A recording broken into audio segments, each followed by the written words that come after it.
Doof! I'm stuck!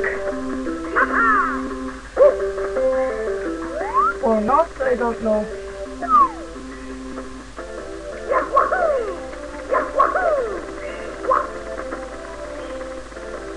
Yes, I'm still stuck.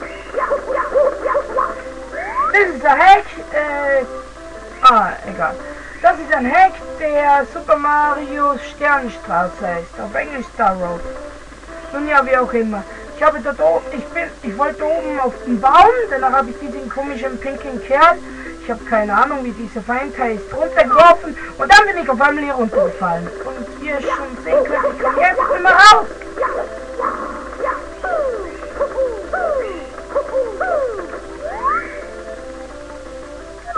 Ich stecke, im wahrsten Sinne des Wortes. Nein! Stachy! Hilf mir!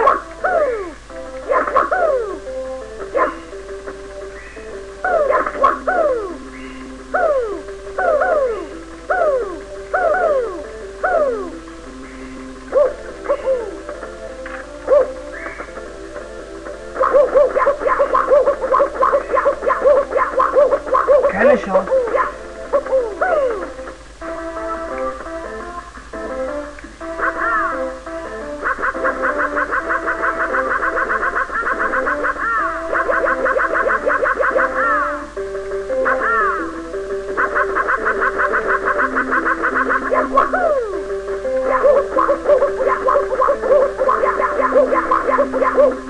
Nun ja, das heißt, ich muss wohl dieses Level wieder neu beginnen. Verflucht! Hätte er nicht wenigstens diese Glitch ausprobieren können! Der Hack ist trotzdem gut, auch wenn er brutal schwer ist. Ich würde ihn empfehlen. Nun ja, Leute, sehe ich später, wenn ich anfange, hiervon ein Let's Play zu machen. Solange ich jedenfalls niemals wieder in diesem Glitch feststecke. Nun ja, see ya!